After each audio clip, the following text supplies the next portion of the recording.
하나님의 말씀 구약 성경 역대상 29장입니다.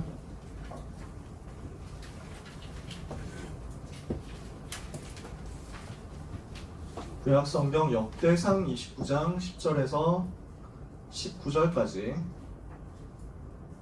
구약 성경 역대상 29장 10절에서 19절까지의 말씀 같이 읽도록 하겠습니다. 여러분 찾으셨나요? 찾으셨으면 우리 한 절씩 교독하겠습니다. 역대상 29장 10절에서 19절입니다. 다윗이 온 회중 앞에서 여호와를 송축하여 이르되 우리 조상 이스라엘의 하나님 여호와여 주는 영원부터 영원까지 송축을 받으시옵소서. 교독인데 못 찾으셨어요 아직? 네, 교독하는 건데 여러분 읽을 차례죠, 그죠? 11절이요.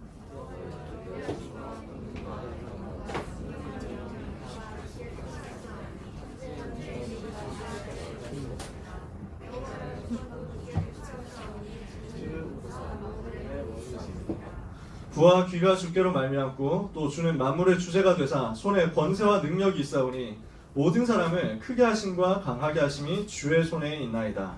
우리 하나님이여 이제 우리가 주께 감사하오며 주의 영화로운 이름을 찬양하나이다. 나와 내 백성이 무엇이기에 이처럼 즐거운 마음으로 드릴 힘이 있었나이까. 모든 것이 주께로 말미암았사오니 우리가 주의 손에서 받은 것으로 주께 드렸을 뿐이니이다. 우리는 우리 조상들과 같이 주님 앞에서 이방 나그네와 거민민들이라. 세상에 있는 날이 그림자 같아서 희망이 없나이다. 우리 하나님 여호와여 우리가 주의 거룩한 이름을 위하여 성전을 건축하려고 미리 저축한 이 모든 물건이 다 주의 손에서 왔사오니 다 주의 것이니이다. 나의 하나님이여 주께서 마음을 감찰하시고 정직을 기뻐하시는 줄을 내가 아나이다. 내가 정직한 마음으로 이 모든 것을 즐거이 드렸사오며 이제 내가 또 여기 있는 주의 백성이 주께 자원하여 드리는 것을 보니 심히 기쁘소이다. 우리 조상들 아브라함과 이삭과 이스라엘의 하나님 여호와여 이 주께서 이것을 주의 백성의 심중에 영원히 두어 생각하게 하시고 그 마음을 준비하여 주께로 돌아오게 하시오며 또 내 아들 솔로몬에게 정성된 마음을 주사 주의 계명과 훈명과 율례를 지켜 이 모든 일을 행하게 하시고 내가 위하여 준비한 것으로 성전을 건축하게 하옵소서 하였더라. 아멘. 네, 고생하셨습니다. 뭔가 읽느라고 되게 막 고생하신 것 같은데 하나님의 음성을 우리가 다 같이 들어야 되겠습니다. 우리 줌으로 예배드리는 모든 랩런트들도 현장에서 똑같은 은혜, 똑같은 응답 받게 되시기를 축복합니다. 오늘 우리가 같이 나눌 말씀 다윗의 임금 시절입니다.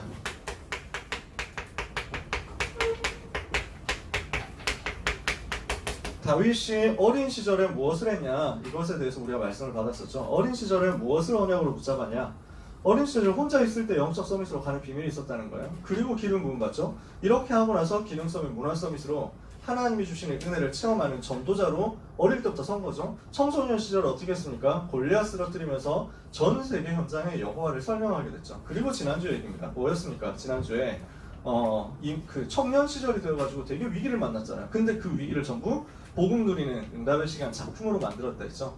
오늘 여러분에게 이 시간이 복음 누리는 작품 만드는 시간 되시기를 바랍니다. 기말고사 치고 있는데 곳곳에서 랩런트들이 망했다라는 이야기를 듣게 되기도 합니다. 망한 거 아니에요. 걱정하지 마세요. 하나님의 완벽한 시간표예요. 여러분에게 어려움이 왔다. 그 어려움은 전부 작품 만드는 시간표다. 이렇게 누리시면 됩니다. 그래서 응답이 온 사람 응답을 작품으로 만들어라. 문제 온 사람 문제를 작품으로 만들어라. 이게 지난주 강단 말씀이었어요. 오늘 우리가 나눌 메시지가 다윗이 임금 시절에 어떻게 응답을 누렸느냐 그 얘기입니다. 여러분 우리가 생각해야 될 게 있는데요. 사람은 완전하지 않습니다. 사람은 불완전합니다. 사람은 실수할 수 있습니다. 왜 그렇죠? 인간은 하나님이 아니거든요. 사람은 하나님이 아니기 때문에 여러 가지 연약할 수 있어요. 부족할 수 있습니다. 그래서 문제 만날 수 있습니다. 여러 가지 실수할 수 있습니다. 여러 가지 허물을 만들 수도 있습니다. 여러 가지 죄를 지을 수도 있습니다. 심지어요. 근데 하나님은 어떠시냐면요. 우리에게 완전함을 요구하지 않으십니다. 하나님이 요구하시는 것은 무엇이냐면 우리가 완전하기를 기대하고 요구하는 게 아니라 우리가 완전하신 하나님을 바라보고 붙잡기를 원하시고 요구하십니다. 이게 차이가 뭔지 아세요? 이 차이가 뭔지 아세요? 내가 훌륭해야만 모든 문제 해결되냐? 그렇지 않다니까요. 내가 완벽해야만 승리하고 세계복음할 수 있냐? 그렇지 않다니까요. 우리는 완벽할 수 없어요. 전부 완벽하지 못합니다. 전부 완전하지 못합니다. 전부 실수할 수 있습니다. 연약합니다. 하나님은 그것을 다 알고 여러분을 불렀습니다. 여러분이 능력이 좀 없을 수도 있어요. 여러분이 실력이 없을 수도 있습니다. 여러분이 인성이 좀 아닌 것일 수도 있습니다. 예를 들어서 인성이 진짜 이 인간 인성이 좀 너무한데 싶은 사람이 바로 여러분 자신일 수도 있습니다. 괜찮다. 하나님은 여러분에게 완전함을 요구하시는 것이 아니라 완전하신 하나님을 믿고 그 하나님을 사랑하기를 요구하시고 원하십니다. 이것을 제일 잘한 임금이 다윗이었어요. 그래서 다윗이 최고의 임금이 된 것입니다. 모든 왕들 중에서 다윗이 제일 훌륭한 사람이었냐? 그렇지는 않습니다. 아마도요. 모든 왕들 중에서 실수 제일 안 한 사람이 다윗이었냐? 그건 확실히 아닙니다. 그건 분명해요. 다윗이 보면 나중에 흑역사 많거든요. 다윗이 실수한 거 있거든요. 근데 그것도 큰 실수했거든요. 근데 다윗을 보고 하나님은 최고의 임금이다 이렇게 얘기했어요. 나중에 사도행전 13장에 보니까 바울이 뭐라고 다윗에 대해서 설명하냐면 하나님이 봤을 때 내 마음에 합한 사람이다. 최고의 임금이었다. 이렇게 평가했다는 거죠. 왜 그랬느냐? 무엇 때문에 그랬느냐? 다윗은 하나님을 가장 믿은 사람이었다. 다윗은 완전하지 않지만 완전하신 하나님을 가장 신뢰하고 가장 믿고 가장 바라보고 그 완전하신 하나님을 가장 사랑한 사람이었어요. 이게 다윗이었어요. 여러분 마음속에 뭐가 있었으면 좋겠냐? 하나님을 가장 사랑하는 마음이 있었으면 좋겠어요. 하나님을 사랑하는 이것이 하나님과 소통되는 응답이 있었으면 좋겠어요. 야, 이 사람은 진짜 하나님을 사랑하는구나.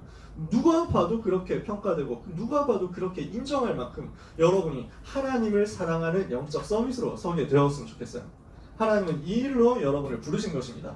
그래서 다윗이 뭘 보여줬냐? 하나님을 사랑하는 사람이란 것 어떤 것인가? 이것에 대해서 다윗이 보여줬어요. 왕으로서 이것을 모델적으로 보여준 겁니다.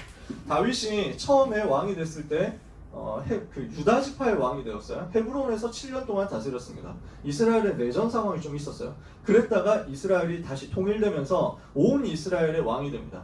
유다 지파만의 왕이 아니라 온 이스라엘의 왕이 되어가지고 예루살렘을 정복하고 그 예루살렘을 수도로 선포합니다. 다윗성으로 선포합니다. 이렇게 해서 다윗이 왕이 되는데요. 예루살렘에서 40년 동안 다스리거든요. 왕이 된 다윗이 예루살렘에서 40년 동안 다스리게 되는 그 첫 번째 시작에 제일 먼저 한 일이 무엇이었냐? 다윗이 왕이 되어가지고 제일 먼저 한 일이 무엇이었냐니까요. 언약궤를 예루살렘으로 옮긴 거였어요.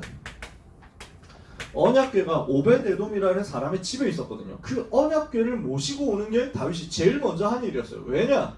하나님이 가장 원하시는 것이 무엇인지 여기에 가장 초점이 있고 관심이 있었거든요. 왕 되자마자 한 일이었단 말이지. 이 말은 무슨 말이냐면요. 하나님을 너무 사랑했다는 거야. 정말 하나님 사랑하니까 왕 되자마자 제일 먼저 한 일이 하나님의 말씀이 담겨있는 하나님의 언약이 담겨있는 언약궤를 모시고 오는 것이었다. 그럼 이 말은 무슨 말이냐? 하나님을 너무 사랑했다는 것이고 하나님이 주신 말씀을 너무 사랑했다는 것입니다. 여러분이 이런 사람이 된다. 그러면 여러분은 완전 승리합니다. 사단이 여러분을 절대로 건드리지 못합니다. 하나님이 여러분을 완전 축복하시는 거예요. 이것을 두고 언약궤를 모시고 오는데 그냥 모시고 오지 않았어요. 사무엘하 6장에 보니까 다윗이 언약궤를 모시고 오는 그때 제사장들이 메고 오는데 그 6걸음 걸어갈 때마다 제사장들이 언약궤를 메고 가잖아. 그때 6걸음 걸어갈 때마다 소와 살찐 송아지를 잡았어. 소를 잡고 하나님께 예배를 드리고 제사를 지낸 거야. 그만큼 감사헌금을 드린 거지. 소 한 마리가 얼마입니까? 요즘 제가 일부러 검색을 해봤거든요. 1,000만 원 정도 되는데 1,000만 원. 그러니까 6걸음 뗄 때마다 1,000만 원씩 하나님 앞에 헌금했다는 거야. 대박이지. 송아지 한 마리 500만 원이라고 치면 1,500만 원. 그러면 12걸음 걸어가면 3,000만 원씩 이렇게 하나님께 드린 거야. 자기 전부를 드리는 마음으로. 왜냐? 돈이 아까운 게 아니야. 하나님 사랑하는 게 다윗의 전 인생이었거든. 하나님을 사랑하고 하나님의 말씀 사랑하는 것이 다윗에게 가장 깊이 각인된 내용이었거든요. 이것을 가지고 전심으로 예배했어요. 비싸게 헌금했다. 이게 문제가 아니라 내 전부를 드리는 헌신을 했다. 헌금을 했다. 예배를 드렸다. 이거야. 그러면서 뭘 합니까? 언약궤를 모시고 가는데 메고 가는데 제사장들 앞에서 행진하면서 제일 앞에 선 거야. 자기가 임금인데 제일 앞에 서가지고 그때 힘을 다하여 하나님 앞에 춤을 추는 거야. 그래가지고 여호와 하나님 앞에서 춤을 추면서 찬양하는데요. 여러분 우리는 몸 찬양 어떤 마음으로 하고 있습니까? 어떤 스타일로 몸 찬양하고 있습니까? 다윗은 승을 걸고 몸 찬양을 했단 말이지. 얼마나 춤을 잘 췄는지 모르겠어. 다윗이 춤을 잘 췄다는 기록을 성경에 별로 못 봤거든. 근데 진짜 힘을 다해서 춤을 췄는데 어느 정도 춤췄냐? 옷이 벗어질 정도로 춤췄어요. 여러분 생각해보세요. 대통령이 우리 교회 예배를 드리러 왔어. 근데 이제 찬양을 하는 거야. 어린 찬양하는데 여기서 생을 걸고 제일 앞에 와가지고 갑자기 일어나고 대통령이 일어나가지고 막 몸찬양 따라 하다 보니까 뭐 옷이 다 벗겨져가지고 막 이런 거 얼굴에 침 다 묻고 찬양 너무 열심히 해가지고 이런 모습 보면 어떨까요? 국민들이 다윗 임금이 이렇게 찬양하고 예배하는 걸 보니까 어떻게 생각했을까요? 어떤 마음 자세가 되었을까요? 모든 나라 앞에 예배는 이렇게 드리는 것이다 하고 모델이 된 거예요. 저는 우리 교육자들이 그렇게 되기를 바라고 있고 제가 그렇게 되기를 여러분 앞에서 그렇게 되기를 항상 바라거든요. 내가 제일 먼저 예배 성공하고 싶어. 내가 제일 크게 예배 성공하고 싶어. 그러면 랩런트들이 보고 따라올 거 아니야. 저는 그렇게 생각하거든요. 여러분들이 현장에서 예배 모델이 되고 예배 승리의 모델이 성공의 모델이 된다. 그러면 여러분을 보는 모든 후대 랩런트들이 그거 보고 따라올 거예요. 완전 여러분이 예배에 성공하는 전심의 사람 되시기를 축복합니다. 랩넌트가 만약에 진짜 다윗처럼 이렇게 생을 걸고 예배할 수 있다. 그러면 랩넌트는 전 인생에 반드시 승리할 거예요. 하나님이 살아계신 증거가 여러분에게 나타날 것입니다. 참 성공자, 참된 예배 회복하는 사람이다. 그러니까 하나님께서 나라를 강하게 하시죠. 다윗이 어디를 가든지 완전 승리하게 하셨어요. 성경에 보니까 다윗이 어디를 가든지 하나님께서 다윗을 승리하게 하셨다. 모든 원수, 모든 대적이 무릎 꿇게 만드셨다. 왜 그러냐? 다윗이 이렇게 하나님을 사랑하고 하나님을 바라보고 하나님을 예배하는데 그냥 예배가 아니잖아요. 복음의 비밀을 알고 하는 예배거든요. 복음이 선포되는 시간이야. 그러니까 어떻게 돼? 악신이 떠나가잖아. 복음 선포되는 예배 시간에 여러분이 성공한다. 그죠? 그러면요 사단의 권세는 무너지는 거예요. 아까 전에 우리 찬양했잖아요. 그리스도가 왕이라고 선포한 거야. 기뻐하며 왕께 노래 부르리. 그러면 그 왕이라는 말 속에 뭐가 들어있습니까? 사단의 권세를 꺾은 왕이라는 말이 들어있잖아요. 우리가 시간이 없어서 못 불렀지만 왕이신 하나님 높임을 받으셔서 그 말 속에도 그게 들어있는 거야. 원수의 세력이 무너지는 거야. 사단의 권세가 무너지는 거야. 대적이 무너지는 거야. 이때부터 하나님이 살아계신 증거가 현장에서 나타나는 거야. 여러분이 성공자 되는 길은 간단합니다. 복음에 집중하는 예배 성공하세요. 그러면 하나님은 여러분의 인생 전체 역사하시게 되어 있습니다. 세 번째입니다. 어느 정도 다윗이 응답을 받고 은혜를 받았냐? 느비보셋이라는 사람이 있습니다. 이 사람을 평생 도왔어요. 이게 뭘 말하냐면요, 다윗의 그릇입니다. 느비보셋이라는 사람은 사울 임금의 손자입니다. 사울 임금이 누굽니까? 다윗을 죽이려고 했던 원수잖아요.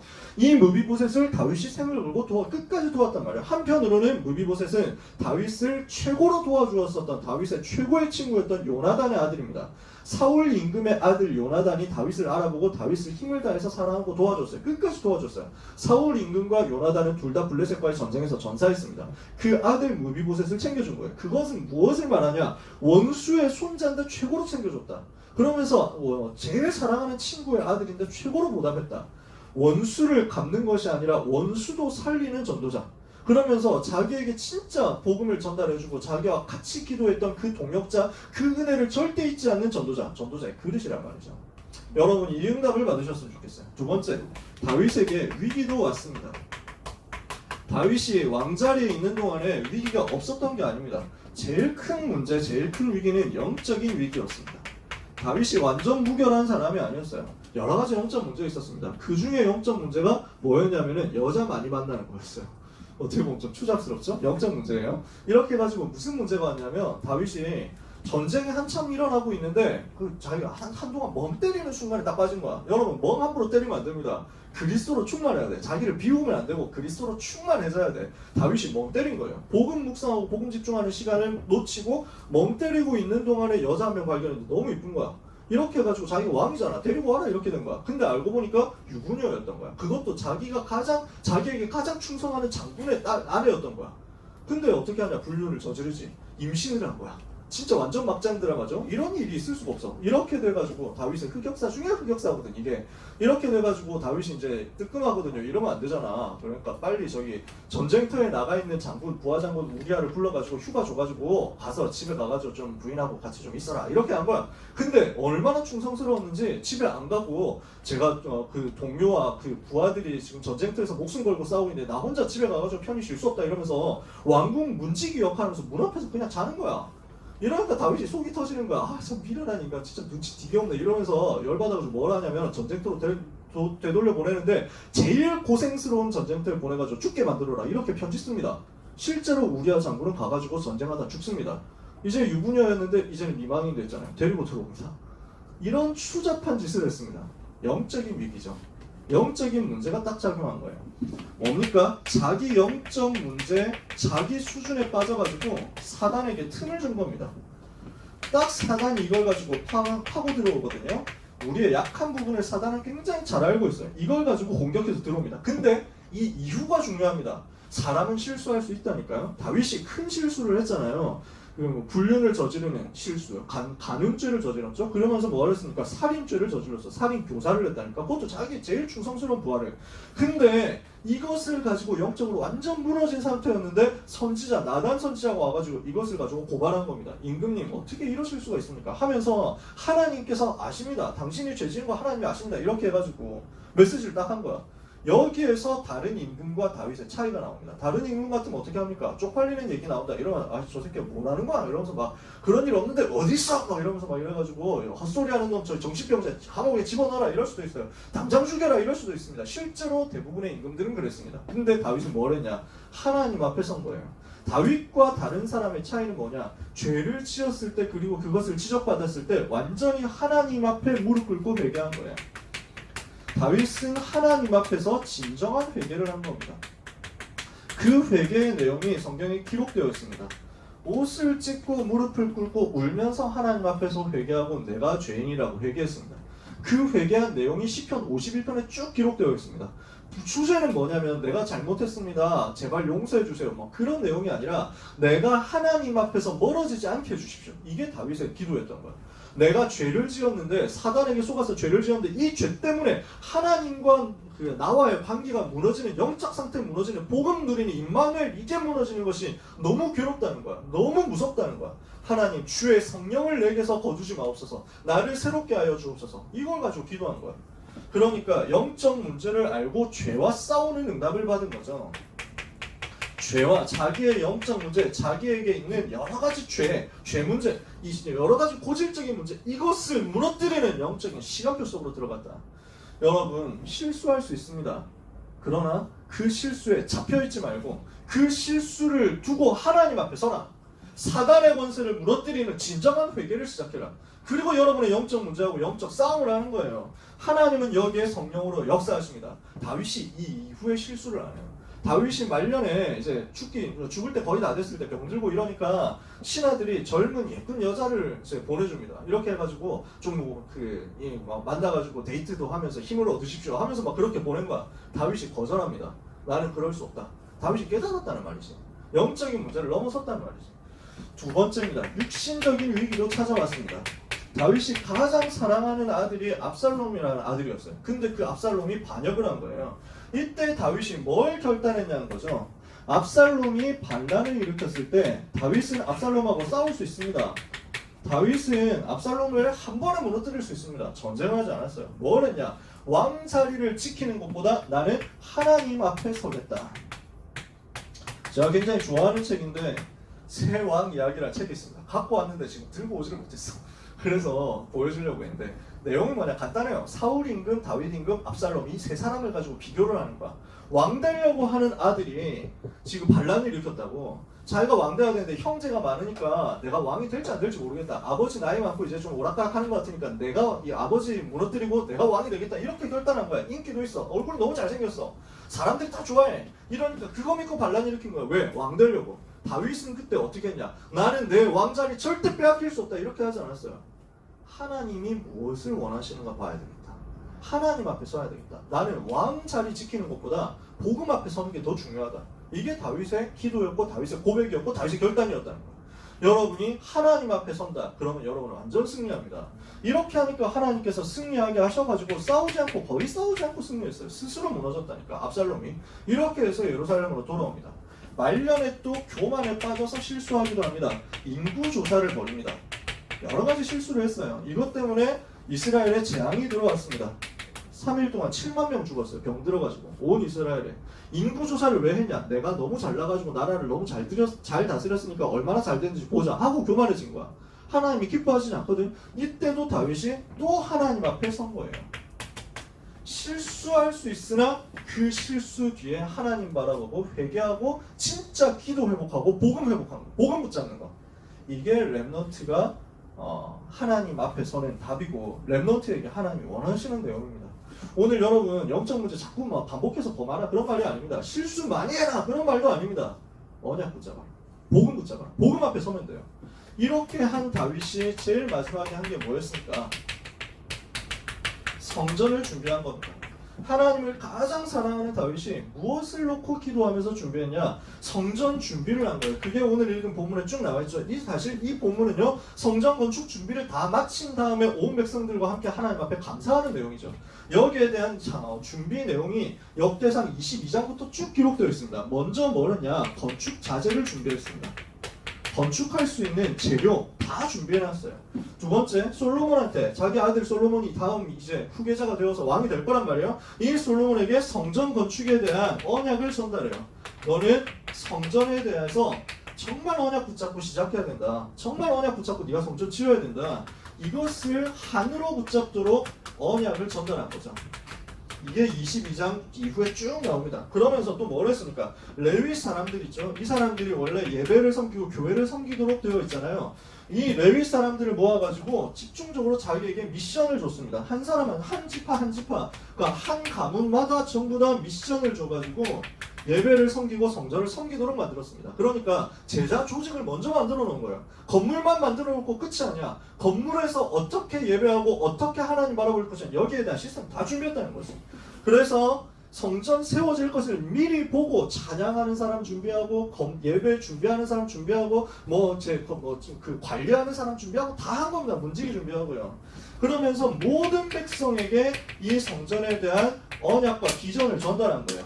모든 백성들이 함께 성전에 대한 언약을 붙잡을 수 있도록 그림을 딱 전달하고 함께 기도하도록 만든 것입니다.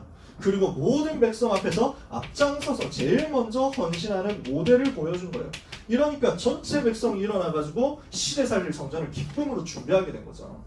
여러분, 우리 모두가 성전에 대한 언약 다 같이 붙잡고 일어나서 헌신해야 되겠습니다. 전체가 일어나서 헌신할 때 하나님 빛의 경제 허락하세요. 그래서 여러분의 작정 헌금하는 거 계속 잊지 않고 신청해서 하셨으면 좋겠어요. 요거 뭔지 아시죠? 성전 건축 이거 저금통이에요. 그렇죠? 여러분 집에 발송이 되어 있을 거예요. 아마 대부분. 못 받은 사람들 연락하세요. 뭐 하는 거냐? 동전 모아가지고 헌금하는 거지. 이렇게 만들면 이렇게 조립하면 벽돌 모양 되잖아. 이거 우리 입당 예배하면 퍼포먼스 할 거거든요. 이거 가지고 하나씩 쌓아 올리는 거. 여러분이 꼭 이거 놓치지 않고 하셨으면 좋겠어요. 뭐냐? 모든 사람이 하나 되어가지고 성전 속으로, 언약 속으로. 왜 그렇습니까? 이 성전을 통해서 전 세계 여호와를 설명해야 되니까요. 말씀을 마칩니다. 다윗의 인생은 어떤 인생이었냐? 언약의 여정이었어요. 언약을 어릴 때 붙잡았죠? 그 언약이 성취되는 가운데 여러 가지 일들이 있었어요. 언약 붙잡은 자에게는 여정이 있습니다. 낙심하지 마라. 교만하지 마라. 왜? 지나가는 여정이에요. 과정이에요. 넘어졌어도 일어나라. 왜냐? 여정이니까, 과정이니까. 중요한 것은 언약 붙잡으면 된다는 겁니다. 그래서 여러분, 뭘 붙잡아야 되냐? 우리는 절대 언약을 붙잡아야 된다. 성취될 수밖에 없는 절대 언약을 붙잡으면요, 하나님은 여러분에게 절대 여정을 가도록 힘을 주실 것입니다. 아무도 빼앗을 수 없는 절대 여정입니다. 그러면 결국 여러분의 인생은 하나님의 절대 목표를 이루는 인생이 될 것입니다. 다윗이 어릴 때 절대 언약 붙잡았단 말이에요. 언약궤에 대한. 그러니까 이것을 가지고 왕되는 여정을 쭉 거쳐왔죠. 그리고 나서 뭘 합니까? 마침내 성전 준비하는 절대 목표를 성취하잖아요. 이게 하나님이 여러분에게 준비하신 내용입니다. 다윗의 인생은 참된 선교의 여정이었어요. 어떤 여정이었냐? 전 세계 여호와를 설명하는 여정이었어요. 시작할 때부터 골리앗 쓰러뜨리면서 온 세계 여호와를 설명했지. 마칠 때 뭘 했습니까? 전 세계 237 나라의 복음을 설명하는 성전을 세운 거지. 시작부터 끝까지 여호와를 설명하는 237 살리는 선교의 여정이었다. 그래서 여러분이 237 나라를 마음에 품어야 되겠습니다. 그 중에 아직도 한 번도 복음 듣지 못한 빈 곳을 향해서 기도 제목을 모아야 되겠습니다. 마지막이요. 다윗은 하나님과 소통되는 이면 계약을 가진 사람이었어요. 하나님과 나만이 아는 그 약속을 붙잡은 사람이었다는 거지. 하나님을 사랑하는 사람을 하나님 버리지 않습니다. 하나님은 여러분이 하나님 사랑한다고 그 고백하는 청소년 때 그 고백을 들으시고 여러분에게 응답하십니다. 그래서 나의 복음에 대한 나의 사랑 고백이 여러분에게 나타나게 되기를 축복합니다. 시편 18편 1절에 다윗이 뭐라고 고백하죠? 나의 힘이 되신 여호와여, 내가 주를 사랑하나이다. 이게 다윗의 마음속에 있는 고백이었어요. 시편 91편 14절에 보니까 뭐라고 성경에 써있냐면 하나님은 하나님을 사랑하는 자를 절대로 버리지 않고 끝까지 책임지신다. 하나님을 사랑하는 사람을 하나님은 높이시고 축복하신다. 그래서 여러분이 이 응답을, 이 은혜를 반드시 받게 되기를 바랍니다. 사도행전 13장 22절에 보니까 아까 전에 얘기했지만요, 하나님의 마음에 합한 사람이다.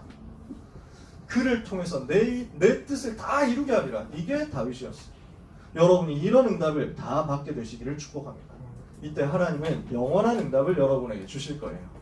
그래서 하나님이 주시는 은혜를 서밋으로서 받아 누리는 여러분의 평생이 되기를 예수 그리스도 이름으로 축원합니다. 기도하겠습니다. 하나님 감사합니다. 우리 렘넌트들의 인생 여정을 언약의 여정 되도록 축복하여 주옵소서. 절대 언약 붙잡고 절대 여정을 가며 절대 목표 이루게 하여 주옵소서. 237 나라 빈 곳 살리는 증인 되게 하여 주옵소서. 하나님이 아시는 렘넌트로서 하나님과 나의 사랑 고백이 소통되는 이면 계약 가지고 현장에서 영원한 응답 받게 하여 주옵소서. 예수 그리스도의 은혜와 하나님의 사랑과 성령님의 역사하심이 다윗처럼 언약 붙잡고 하나님을 바라보며 완전하신 하나님을 완전히 신뢰하고 그 하나님 사랑하는 것으로 생을 드릴 모든 렘넌트와 전도자들, 그리고 그 인생 여정과 미래 위에 지금부터 영원까지 항상 함께 계실지어다. 아멘.